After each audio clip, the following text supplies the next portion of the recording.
프랑스 르고 퀘벡주 총리가 전격 사임 의사를 밝혔습니다. 저스틴 트루도 전 총리가 그랬던 것처럼요. 다음 당대표 및 퀘벡주 임시 총리가 선임되기 전까지 총리직을 유지할 예정이라고 하긴 합니다.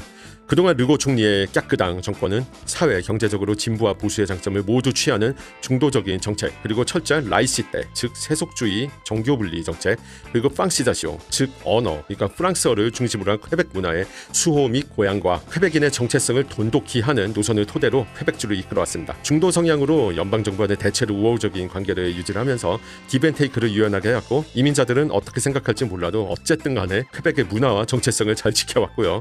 덕분에 2018년부터 지금까지 임기 대부분의 기간 동안 높은 지지율을 유지해왔고, 다수당 위치도 계속 차지해왔습니다. 하지만요, 프랑시자시옹을 지나치게 중시한 나머지 정부 불어와 코스를 운영하면서 무료는커녕 아예 학생들한테 학비까지 대주는 현금으로 지급하는 등 과도한 예산을 퍼부은 반면, 의료 등 여러 사회복지 분야에서는 예산을 구두쇠 수준으로 아껴서 의료 붕괴를 야기하기까지 했습니다.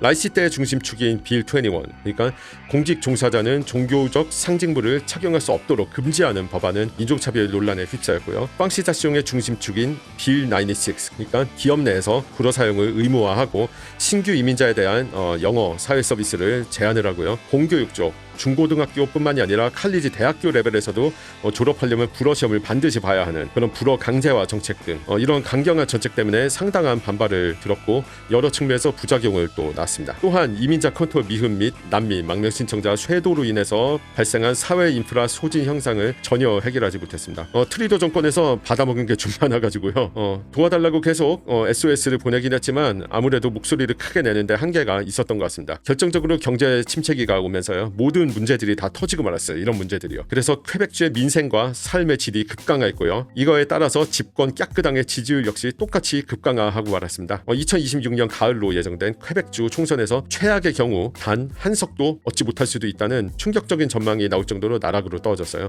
현재 까끄당은 125석 중 79석을 보유한 절대 다수당인데 지지율은 겨우 11% 정도로 4위에 그치고 있습니다. 퀘벡 분리주의 정당이 빡디 퀘벡과가 현재 35% 정도의 지지율로 1위를 달리고 있고요.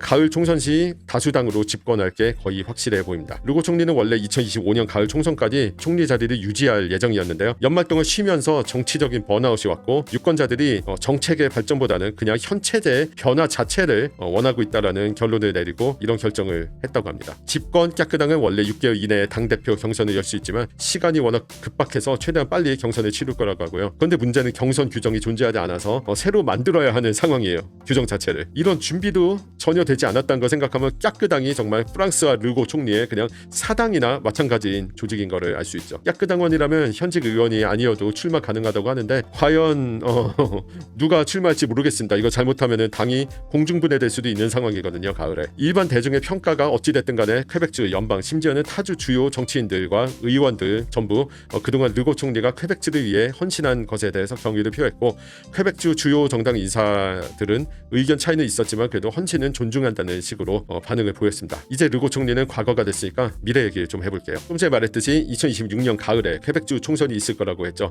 정확히는 2026년 10월 5일 월요일입니다. 그리고 현재 지지율이 압도적인 1위인 빡디 퀘벡과 당과 사실상 차기 총리 자리를 예약한 폴 생피에 플라몽동 당대표에 관해서 간략하게 알아볼게요. 퀘벡주에서 가장 유서 깊은 정당인 빡디 퀘벡과 당은요, 현재 겨우 6석밖에 보이지 않은 소수 야당입니다. 2026년 총선 때는 겨우 3석밖에 얻지 못하면서 사실상 거의 망할 뻔했는데요. 하지만 젊고 카리스마 있는 변호사 출신의 플라몽동 당대표가 당을 재정비를 하면서 안정화됐고, 추후 보궐선거에서 무려 3석을 추가하면서 6석까지 확보를 했습니다. 그리고 이후에 집권 까끄당이 지지율이 떨어지면서 반대급부로 지지율이 급부상하기 시작했어요. 현재 제1야당인 퀘벡 리버럴당이 리더십 부재 문제와 내부 부패 문제로 엉망이 된 덕도 크게 봤죠. 리버럴당의 리더십 문제와 내부 부패 문제에 관해서는 지난번 퀘벡에 관한 영상, 몬트리올 시장에 관한 영상에서 간략히 다루기도 했습니다. 플라몽동 당대표는 퀘벡주의 미래 노선과 이민 정책 등에 관해서 굉장히 강한 언사를 던져왔는데, 기억나는 대로 몇 가지만 언급하면 이렇습니다. 플라몽동 당대표는 퀘벡주 독립 이야기를 또 꺼내고 있어요. 연방정부가 더 이상 퀘벡주의 이익을 위해서 일해주지 않는다고 주장하면서요, 현재 캐나다 내 상황과 국제 정세를 생각하면 실제로 독립까지 갈 가능성은 매우 희박하지만 르고 정권과는 달리 플라몽동 정권은 연방정부와 첨예한 갈등을 빚을 가능성이 상당히 있습니다. 또한 퀘벡주 정치는 더욱 퀘벡 중심 중심적으로 그리고 퀘벡 로컬들 중심적으로 흘러갈 거고요. 아까 언급한 프랑시 자시옹의 중심축인 빌 96 법안은 대부분 너무 과격하다는 반응을 들었는데요. 오히려 플라몽동 당대표는 이거 너무 약하다, 솜방망이 법안이다 라고 비판을 하면서 퀘벡의 정체성을 제대로 지키려면 지금보다도 더 강화해야 한다고 언급한 바도 있습니다. 이 두 가지만 생각을 해도 퀘벡주 이민이 더욱 어려워질 걸로 예상이 되는데요.